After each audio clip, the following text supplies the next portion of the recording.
ऐसा आशीर्वाद दे रहे थे।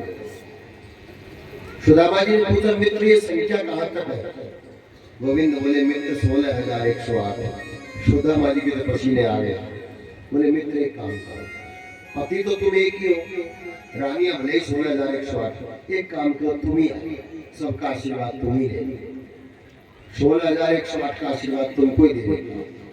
गोविंद ने प्रणाम किया, सुदामा जी ने आशीर्वाद दिया। सुदामा जी ने मन में विचार किया कि मित्र इतनी सेवा कर रहा है, इतनी शुश्रूषा कर रहा है, तो अभी से जाने के लिए बोलूंगा तो महीना 2 महीना बाद जाने देगा। कोई बहुत प्रिय मेहमान आए तो जाने के लिए बोलता तो बोलते अभी क्या, तो रुको 2-4 दिन और चले जाओ, इतने दिन में आए हो। तो सुदामा जी ने भी सोचा कि अभी से बोलूंगा तो महीना 2 महीना बाद जाने देगा। तो सुदामा जी बोले मित्र अब आज्ञा हो तो चलो। भगवान हाँ मित्र जाओ। सुदामा जी देखने लगे, मैंने तो सोचा तो महीना 15 दिन रुकेंगे, बोलते जाओ। सुदामा जी जब जाने लगे तो कहीं रास्ते में वो द्वारकापुरी में आए तो टूटी फूटी चप्पल कहीं मिल गई होगी तो पहन के आए। तो एक तो सुदामा जी जो पीताम्बर कपड़े पहनाए थे गोविंद ने अपने, वो वापस ले। बोले मित्र ये तो देते जाओ, तुम्हारे कपड़े संभाल के रखे, मैंने पहन के जाओ। और सुदामा जी ढूंढने लगे कि मेरी वो टूटी हुई चप्पलें थी, टूटी चढ़ पादुका थी, वो कहा? गोविंद ने छिपा दिया। रुक्मिणी जी देखने लगी इनकी आदत नहीं जाती, चोरी करने की जो आदत है, पहले माँ का नाम श्री, अब चप्पल ही छोड़ रहे हैं। भगवान बोले देवी अरे मेरा मित्र सुदामा परम दिव्य पवित्र ब्राह्मण है, इसके चरणों की रज मेरी द्वारिकापुरी में बिखरेगी तो मेरी द्वारिका धन्य हो जाएगी। मेरा मित्र नगर फैल जाएगा, मेरी द्वारिका की रज, मेरी द्वारिका की भूमि पावन हो जाएगी, पुण्यमयी हो जाएगी, पवित्र हो जाएगी।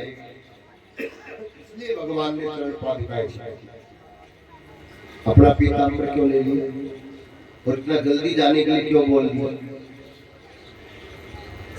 सुदामापुरी में भगवान ने इतना वैभव, इतना ऐश्वर्य भेजा, लेकिन सुदामा जी की जो पत्नी है सुशीला, उसने संकल्प किया है कि जब तक मेरे पति नहीं आ जाएंगे मैं अन्न जल ग्रहण नहीं करूंगी।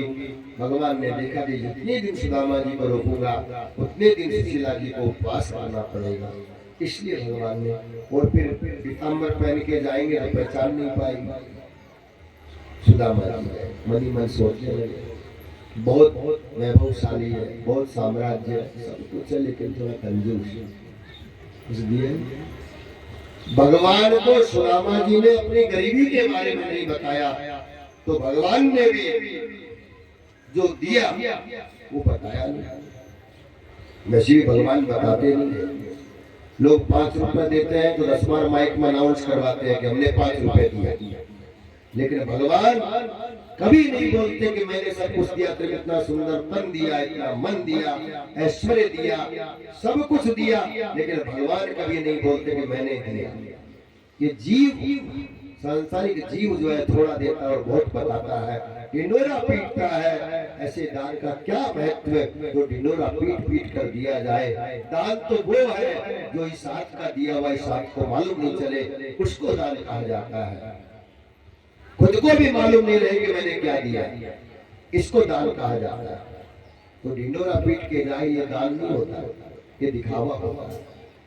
दान दिया जाता है गुप्त, किसी को मालूम नहीं। गीता में पढ़ना, गीता को अच्छे से पढ़ना, 3 प्रकार के दान बताए हैं, राजसी, सात्विक और तामसी। भगवान ने गीता में 3 प्रकार के दान बताए हैं, 3 प्रकार की भक्ति बताई है, 3 प्रकार का तप बताया है। दान किसे कहते हैं ये समझने के लिए आप गीता को विस्तार से पढ़ना, समझ में आ जाएगा आपको कि दान किसे कहा जाता है। श्री ठाकुर जी को क्या बताओ, ठाकुर जी तो सब कुछ जानते हैं। भगवान के सामने इसलिए कभी डुप्लीकेशन नहीं करनी चाहिए। संसार में डुप्लीकेशन करो कोई बात, लेकिन ठाकुर जी के सामने जैसे हो वैसे पेश हो, तो ठाकुर जी भी राजी होंगे। तो जैसे तुलसीदास जी, तो तुलसीदास जी से बड़ा कोई संत नहीं, लेकिन तुलसीदास जी कहते हैं मोशो कौन कुटिल फल कामी, तुलसीदास जी विनय पत्रिका में लिखते हैं कि मेरे से बढ़कर कौन कुटिल होगा, कौन कामी होगा, ऐसो नमक हरामी मोशो कौन कुटिल खलता होगा। तो ये संतों का बड़प्पन है, भक्तों का बड़प्पन है कि भगवान के सामने अपने को दीनहीन, और हम तो भगवान के दास हैं, हम कैसे स्वामी हो सकते हैं। भगवान के दास राजा दशरथ, जब महाराज विश्वामित्र जी राजा दशरथ के आए तो राजा दशरथ कहते हैं सेवक सरल स्वामी आगमन। हे विश्वामित्र जी, इस सेवक के घर में आप पधारे, ये मेरा सौभाग्य बड़भाग्य है। सेवक सरल स्वामी आगमन, बड़प्पन दीनता में है, ईमानदारी में बड़प्पन, नम्रता में बड़प्पन है। बड़प्पन दिखावे में नहीं, बड़प्पन अभिमान में नहीं। जहाँ अभिमान होता है वहां फिर सब कुछ बदल जाता है, फिर वो भगवान कहाँ है, महाराज जी ने बताते गए। इसलिए ठाकुर जी के सामने दीन बन करके, विनम्र बन करके भगवान के सामने पेश हो। तो जो सुदामा जी को बहुत दिया भगवान ने, फिर भी बताया नहीं, और सुदामा जी ने भी अपनी गरीबी को नहीं बताया। और गए सुदामापुरी, सुशीला जी सोने के थाल में आरती सजा करके, बड़ा सुंदर मखमल की साड़ी पहन करके, मलमल की साड़ी पहन के खड़ी है। सुदामा जी कह रहे देवी दूर दूर, देवी दूर। सुशीला जी बोली मैं आपकी पत्नी हूँ, जरा गर्दन तो उठा के देखो। संत तो नीचे मुंडी करके चलते, साधु चले नंगे पैर कीड़ियां बचाए, तुलसी मगन भयो राम गुण गाए। साधु पावे भिक्षा भोजन हरि को मनाए। सो महाराज सुदामा जी तो नेत्र नीचे ही रखते हैं, नीचे ही नेत्र रखते हैं। महाराज वो दान करते थे तो नीचे नेत्र करके दान करते थे। तो रहीम जी ने दुआ कहा कि भैया नीचे नेत्र इसलिए कर रहे हैं कि हम शर्मिंदा हैं कि दे हमारा है लेकिन हमारा है नहीं, देने वाला तो कोई और है, लेकिन हम दे रहे हैं, अभिमान नहीं आ जाए इसलिए नीचे नेत्र करके देते हैं। और लेने वाला श्रेष्ठ होता है, देने वाला श्रेष्ठ नहीं होता। जो ले रहा है वो श्रेष्ठ है, दाता श्रेष्ठ नहीं होता,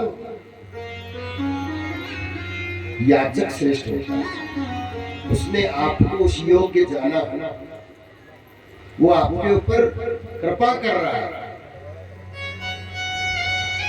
कि आपको देने का सौभाग्य दे रहा है। इसीलिए पिता कन्यादान करता है तो पिता कहता है कि मैं पुत्री और कलश में आपको प्रदान करूंगा। दैन्य भाव होता है उसमें, दीनता होती है, विनम्रता होती है कि आप बड़े भागी हो, आप महान हो कि मेरी कन्या को आप ग्रहण कर रहे हैं। तो लेने वाला बड़ा होता है, देने वाला। परम आनंद हुआ, सुदामा जी को सब कुछ दे दिया भगवान ने। परम आनंद। सुदामा जी ने पूछा कि देवी तुम सुशीला, ये सब पूरे द्वारकाधीश की कृपा है। भगवान ने इतना कुछ दिया फिर भी कुछ बताया।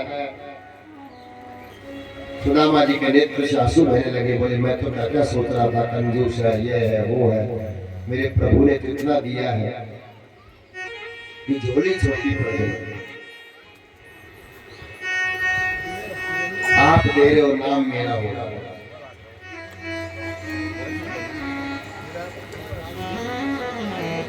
सब उसी की कृपा से हो रहा है, देने वाला वही है।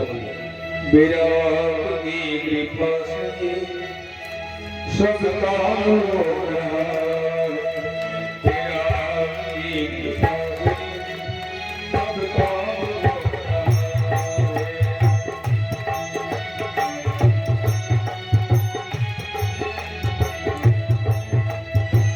करते हो तुम कन्हैया, करते हो तुम कन्हैया, मेरा नाम हो रहा है, मेरा की कृपा से सब काम हो रहा है।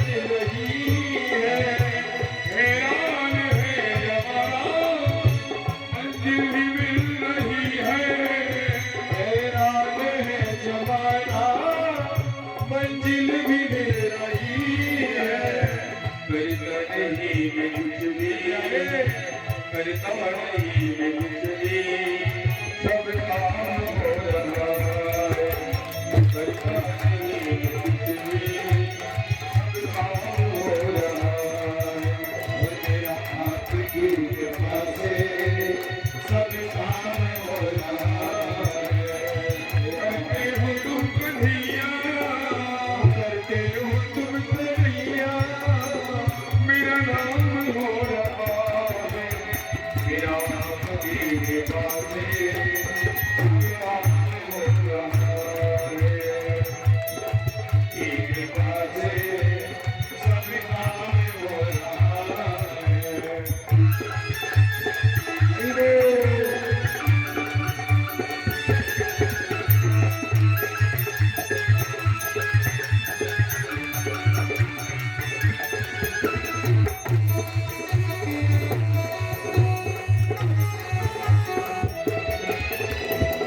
मैं तो नहीं हूँ काबिल, तेरा प्यार कैसे पाऊँ, मैं तो नहीं हूँ काबिल, तेरा प्यार कैसे पाऊँ, मैं तो नहीं हूँ काबिल, तेरा प्यार कैसे पाऊँ, और मैं तो नहीं हूँ काबिल, तेरा प्यार कैसे पाऊँ, टूटी हुई बारी से गुणगान कैसे गाऊं, और टूटी हुई बारी से गुणगान कैसे गाऊं, तेरा कर्म ये मुझ पर सरियाम हो रहा है, तेरा कर्म ये मुझ पर सरियाम हो रहा है, तेरा कर्म ये मुझ पर सरियाम हो रहा है,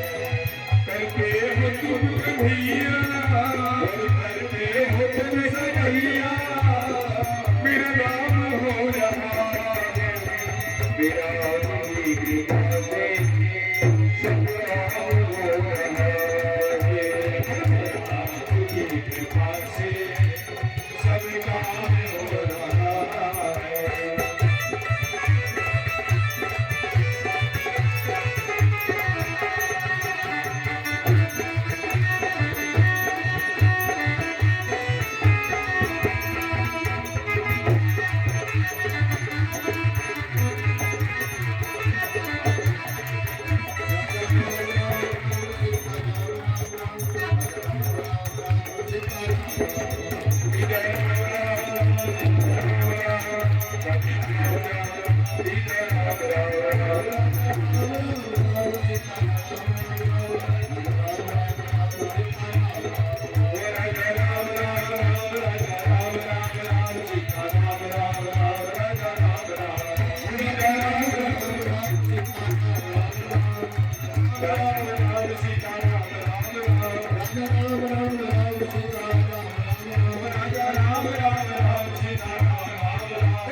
सबका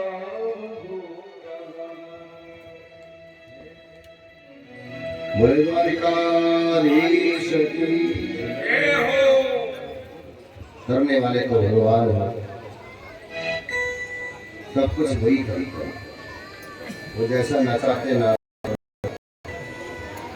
और नाचे तो गोपाल। एक बार कुरुक्षेत्र में सभी यदुवंशी सूर्य ग्रहण का प्रसंग आया। वसुदेव देवकी ने कन्हैया से कहा, कन्हैया हम कुरुक्षेत्र में जाकर के गंगा स्नान करना चाहते हैं। वसुदेव देवकी और यदुवंशियों को लेकर भगवान कुरुक्षेत्र में आए। वहां गोकुल से नंद यशोदा सब बाल बाल गोपियां भी आई और महाराज कन्हैया ने अपनी सभी रानियों को ब्रजवासियों से मिलवाया और कहा ये गोपियां प्रेम की दुनिया है, ये सबके सब मुझे अति प्रिय है।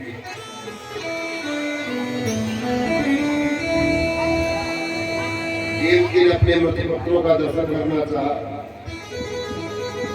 भगवान ने उनको उसका दर्शन कराया। सुभद्रा हरण की कथा की,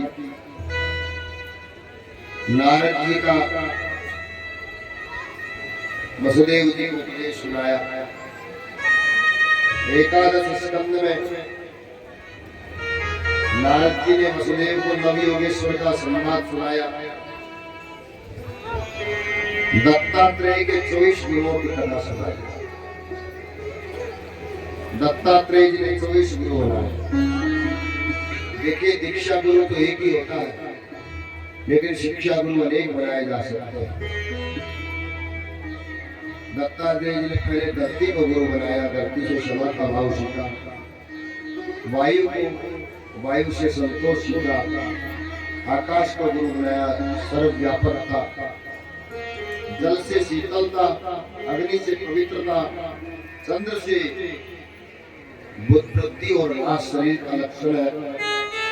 सूर्य से परोपकार, कबूतर के प्रसंग से आसक्ति ज्यादा होने से पछता ये सुना।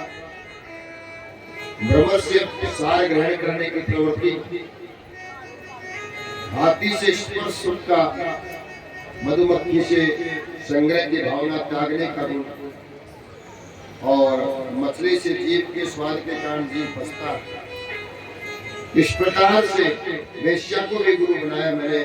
कुर्री पक्षी को, बालक को, बाण बनाने वाले लोहार को, सर्प को, मकड़ी को, कीट को, इन सबको मैंने गुरु बनाया और सबसे मुझे कुछ शिक्षा प्राप्त हुई। सत्संग से पशु पक्षी का जीवन भी सुधर जाता है। भक्ति के लक्षणों का वर्णन किया। उन्होंने कहा कि सत्संग की महिमा वर्णन करते का वृत्तासुर, प्रहलाद, बलि राजा, विभीषण, सुग्रीव, हनुमान, कुब्जा, ब्रज की गोपियां आदि सब सत्संग के द्वारा ही मुझे प्राप्त कर सके। सत्संग से आदमी को सत्संग का हमेशा कोशिश करनी चाहिए कि सत्संग मिले और सत्संग की महिमा सुनाई नारद जी ने वसुदेव जी को। मनुष्य के कल्याण के लिए 3 मार्ग बताया, ज्ञान योग, निष्काम कर्म योग, भक्ति योग। बताया कि सत्संग नहीं कर सको तो कोई बात नहीं, लेकिन विषयी पुरुषों का संग मत करो। भक्ति के साधन कौन बखानी, सुगम पंथ मोहि पावई प्राणी। सो स्वतंत्र अवलंबन आना, दयादीन ज्ञान विज्ञान। देखो जिसमें भक्ति नहीं है वो चाहे कितने उच्च समाज का हो, कितना ही धनाढ्य हो, कितना ही बड़ा आदमी हो, भगवान कहते मुझे बिल्कुल प्रिय नहीं है। भगतिहीन बिरंच किन होई, सब जीवों सम प्रिय मोहि सोई। और जिसमें भक्ति है वो छोटी से छोटी जाति का आदमी हो तो भी मुझे प्रिय है। भगतिवंत अति नीच प्राणी, मोहि प्राण प्रिय असीम बानी मोहि प्राणिय असुपदानी भगति मंतयति नीचौ प्राणी भगति वर्तति नीचौ प्राणी मोहि प्राण प्रिय असीम बानी मोहि प्राण प्रिय असुपदानी भगति औरों की निंदा न करना और जगत को सुधारने की कोशिश मत करो, अपने आप को सुधारो। हे उद्धव, भगवान कहते हैं मैं तुम्हारा धन नहीं मांगता, केवल मैं तुम्हारा मन मांगता हूँ और तुम्हारे मन की मैं बड़े अच्छे से रक्षा करूंगा। और संसार को मन दोगे तो क्या होगा? वो गाना है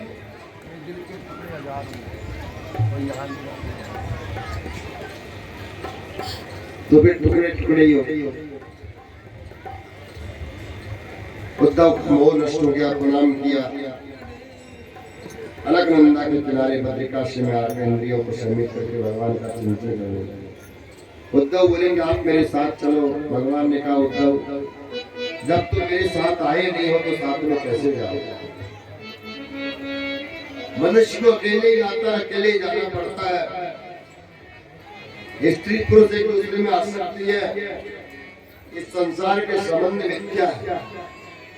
एक गांव में एक महात्मा जी कथा सुनाने आए तो एक युवक कथा सुनने आता था। अब कथा समाप्त होती उससे पहले उठ के चले जाते। महात्मा जी ने पूछा तो तुम सबसे पहले चले जाते हो, आरती भी नहीं करके जाते? वो युवक बोला, बोले महाराज इकलौता हूँ, नई नई शादी हुई है, माँ बाप का इकलौता हूँ, इतना प्रेम करते मुझसे, 5 मिनट भी लेट हो जाओ तो घबरा जाते हैं, अन्न जल छूट जाता है। महात्मा जी हंसने लगे कि सब रिश्ते सब स्वार्थ के हैं, कोई भी रिश्ता सच्चा नहीं है। युवक बोला, बोले महाराज आप क्या जानोगे, आप तो बाबा जी, आगे पीछे कोई है नहीं। बीवी के बारे में, माता पिता के बारे में, भाई बहन के बारे में आप क्या जानो? जाके कभी नहीं फटी विवाही, वो क्या जाने? महात्मा जी ने कहा कि ऐसी बात हो तो एक काम करो, परीक्षा कर लेते हैं, परीक्षा कर लेते हैं कि सच्ची प्रीति है या झूठा ही ऐसे स्वार्थ का रिश्ता है। बोले ठीक है महाराज। अब महाराज जी ने युवक से कहा कि काम करना, कल तुमको कोई जड़ी बूटी देंगे, उसको तुम खा लेना, और खाओगे तो अत्यंत तीव्र ताप हो जाएगा, तुम्हारा शरीर गर्म होकर के जलने लगेगा। लेकिन घबराना नहीं, चुपचाप बोलना नहीं, चुपचाप पड़े पड़े सुनते रहे। महात्मा जी ने कहा, युवक बोला ठीक है। तो कुछ ऐसी जड़ी बूटी दी, युवक ने खा ली, खा करके सो गया।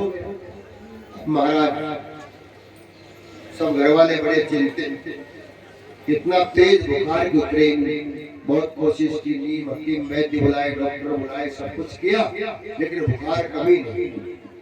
क्या कर? वो युवक की पत्नी बोली कि रोज वो महात्मा जी के पास जाते हैं, उन महात्मा जी को बुलाओ ना। महात्मा जी को बुलाया गया। महात्मा जी से पूछा कि महाराज देखो इनकी ये दशा क्या कर। महात्मा जी ने ऐसे आंख बंद करके देखा, और वो तो सब पहले से प्री प्लानिंग था, पहले से फिक्स था कि ऐसा ऐसा करना। तो महाराज महात्मा जी बोले कि इसको मृत्यु ने पकड़ लिया, ये ज्वर मृत्यु का है, ये इसको ले जाएगा। सब घबराने लगे, रोने लगे, क्या करें महाराज जी, इकलौता है, एक ही है, मेरी तो अभी शादी हुई है। बहू बोली क्या करें? महात्मा जी बोले कि एक ही उपाय है, इसकी मृत्यु को मैं पानी के कटोरे में उतार दूंगा, और जो पिएगा वो मर जाएगा और ये जीवित हो जाएगा, इसका कुछ नहीं बिगड़ेगा। तो महात्मा जी ने पानी लिया कटोरे में, युवक के सिर पर घुमाया और सबसे पहले इसके पिता से बोले कि तुम्हारा इकलौता है, पी लो तुम। पिताजी बोले महाराज जी इकलौता लड़का और लड़के से ज्यादा प्रिय क्या है, पी तो लेता, लेकिन घरवाली जो है मेरे बिना रह नहीं पाती, कहीं आता हूँ तो कहीं चले जाऊँ तो खाना नहीं खाती मेरे बिना, कुछ करती नहीं है, बहुत प्रेम करती मेरे से, मेरे बिना कैसे रहेगी बेचारी है, इसका तो जीवन खराब हो जाएगा, इसलिए जो है मैं नहीं पी। तो उसकी पत्नी से कहा, माँ से कहा, भाई तुम्हारा तो बेटा माँ से बढ़कर क्या, तुम पी लो। तो माँ बोली कि इसके पिताजी एक गिलास पानी भी लेके नहीं पी, मैं पानी दूं तो पानी पीते तो भूखे प्यास मर जाएंगे, जब मैं मर जाऊंगा। महात्मा जी ने कहा कि तुम तो पत्नी हो, तुम ही पी लो। वो बोली महाराज अभी भी तो शादी हुई 2 महीने हुए, संसार देखा नहीं मैंने, अब मैं पी जाऊंगी तो फिर, अरे महाराज ये जाए तो जाए, मैं क्यों जाऊं इसके साथ, मैंने तो संसार ही नहीं देखा, अभी तो शादी हुई है मेरी, मैं क्यों पीऊं। सबने मना किया, अब मना किया जो किया, सब तीनों मिलकर के बोलते महात्मा जी आपके तो आगे पीछे कोई नहीं, एक काम करो ना आप भी पी लो, चिंता मतलब भंडारा जोरदार करेंगे, 1 नंबर भंडारा करेंगे, 200 कुंटल का शुद्ध देसी घी के मालपुआ और खीर बनवाएंगे, आप चिंता मत करो, 1 नंबर भंडारा होगा, आप पी लो पानी। महात्मा जी मुस्कुराए, बोले मैं तो चले जाऊंगा, मेरे पीछे तुम कुछ भी करो, मेरे को क्या लेना देना। वो युवक सोए सोए सब कुछ सुन रहा था। महात्मा जी बोले हम तो संत हैं, हमको क्या है। सो महात्मा जी ने उस पानी को पी लिया और पीकर के महात्मा जी बोले कि मेरे आश्रम में जाऊंगा, मरूंगा तो वहीं मरूंगा, तुम्हारे यहाँ क्यों मरूं। और महात्मा जी जब जाने लगे, वो युवक जो सोया था उठ करके वो खड़ा हो गया, बोले महाराज जरा ठहर जाओ, मुझे भी चलना। बोले कहा, बोले मैंने देख लिया। क्या देख लिया। बोले स्वार्थ लाग करई सब प्रीति और सुर नर मुनि जन की, अब मुझे नहीं रहना इस संसार। युवक ने महात्मा जी के साथ चल दिया। तो कहने का तात्पर्य यह है कि संसार में जो भी रिश्ते हैं, जो भी संबंध है, सब स्वार्थ। मन फूला फूला फिरे जगत में, कैसा नाता रे, पेट पकड़ कर माता रोवे, बाह पकड़ कर भाई, लपट झपट कर क्रिया रोवे, हंस अकेला जाई। जब तक जीवे माता रोवे, बहन रोए 10 मासा, 13 दिन तक तिरिया रोवे, फिर ये कर आशा। मन फूला फूला फिरे जगत में, कैसा नाता रे।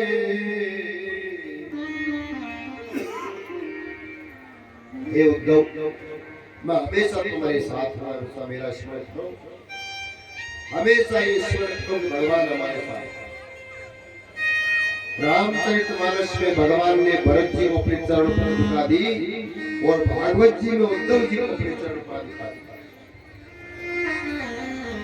उद्धव जी बद्रिकाश्रम में आए, उनको सदगति मिली। अब यादवों के विनाश की कथा सुनाई। भगवान चाहते हैं कि यादव उच्छृंखल हो जाएंगे, उदंडी हो जाएंगे, इसलिए भगवान चाहते हैं कि ये लीला समाप्त हो जाए। तो भगवान ने लीला की। एक बार सब संत लोग द्वारिकापुरी में आए हैं और द्वारिकापुरी में आए तो सब यादव कुमार साम्य इत्यादि जो है, जामवती का उसके पेट में कपड़ा बांध दिया। संतों से पूछा कि महाराज इसके क्या होगा, लड़का होगी लड़की होगी। संत बोले हमारी मस्करी करते हो, मजाक उड़ाते हो। बोले न लड़का होगा न लड़की होगी, इसके जो मूसल होगा। बलराम जी को जाकर बताया, उस मूसल को पीस करके समुद्र में डाल दिया, उससे एरका नाम की घास हुई और महाराज यादव कुमारों ने मदिरा पी। उस एरका घास से आपस में लड़ लड़ के सब यादव मर गए और जो बचा टुकड़ा, और टुकड़ा से उसको समुद्र में डाल दिया। एक मछली ने निगल लिया और उस मछली को एक व्याध करके ले गया पेट को चीरा तो टुकड़ा निकला, उससे अपने धनुष की नोक बनाई और भगवान एक बार द्वारिका के वन में एक पीपल के पेड़ के नीचे बैठे हैं। प्रभास क्षेत्र जो सोमनाथ के पास में प्रभास पाटन, वहाँ प्रभास क्षेत्र है, आज भी वहाँ मंदिर है, आप कभी गए होंगे तो देखा होगा। और भगवान जो है अपने बाएं चरण के ऊपर दाहिना चरण रख करके बैठे हैं। दूर से कोमल लाल वर्ण का चरण दिख रहा है। एक व्याध आया, उसने तीर चलाया, तीर भगवान के चरण में लगा और वो व्याध दौड़ते हुए आया। देखा ये तो द्वारिकाधीश है, चरणों में गिर गया। प्रभु मुझे क्षमा करें, मुझसे बहुत बड़ा अपराध हो गया है। भगवान बोले व्याध तू व्याकुल मत हो, सब कुछ मेरी इच्छा से ही होता है। तू पूर्व जन्म का बाली है, मैंने कर्जा रखा नहीं, तेरा कर्जा उतार दिया, आज तू व्याध बन के आया है। भगवान ने उसको उद्दत किया, सदगति प्रदान की और ठाकुर जी अपने लोग को गए। बोले द्वारिकाधीश की जय। सुखदेव जी बोले कि राजन मैं जब तक रहूंगा तब तक तक्षक नहीं आएगा, क्योंकि मेरी जिस पर दृष्टि पड़ती है ब्रह्माकार हो जाता है। अब मैं जा रहा हूँ और तुझे और कोई शंका हो तो पूछ ले। परीक्षित बोला कि गुरुदेव अब मुझे मृत्यु का कोई भय नहीं है, अब मुझे भगवान श्री नाथ जी का ऊंचा उठा हुआ हाथ दिख रहा है। भगवान मुझे बुला रहे हैं कि बस एक बार मेरी शरण में आ जा, मैं तुझे पाप मुक्त कर दूंगा, सदगति प्रदान कर दूंगा। बस एक बार आ जा गिरिराज की शरण में, फिर कोई भय न होगा गिरिराज की शरण में। बस एक बार शरण में आ जा। परीक्षित को मुक्ति दिलाने के लिए बस सुखदेव जी बोले कि मैं जा रहा हूँ, अब तुम भगवान की शरणागति स्वीकार कर।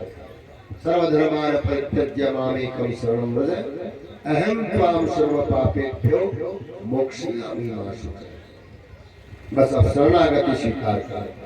प्रभु तेरी शरण, प्रभु तेरी शरण, प्रभु तेरी शरण, प्रभु तेरी प्रभु तेरी शरण में आया हूँ, प्रभु तेरी शरण में आया हूँ। प्रभु तेरी शरण, प्रभु तेरी शरण, तेरी शरण, प्रभु तेरी शरण, तेरी प्रभु तेरी शरण, श्री तेरी शरण, प्रभु तेरी शरण, प्रभु तेरी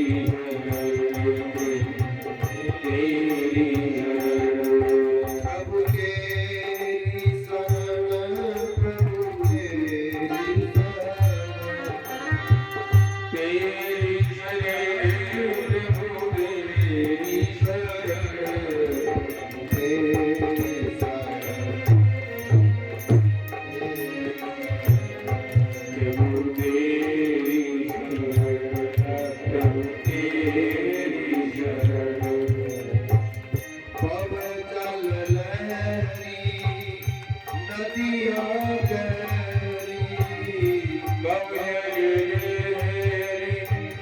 नदिया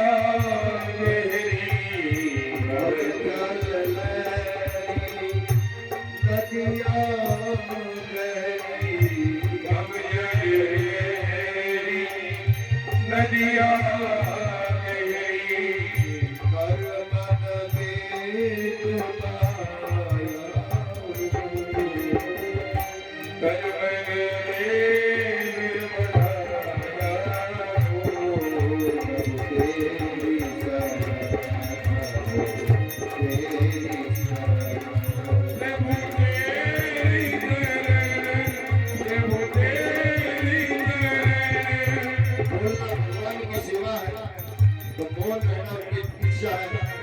आइए अपने आप को भगवान की शरण में ले जाओ, भगवान की शरणागति स्वीकार करें और प्रेम से सभी पुकारे भगवान को, हे प्रभु हम आपकी शरण में आए हैं।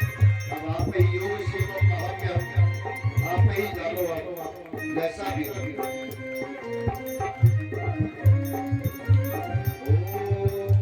परबल माया जाल बिछाया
प्रभु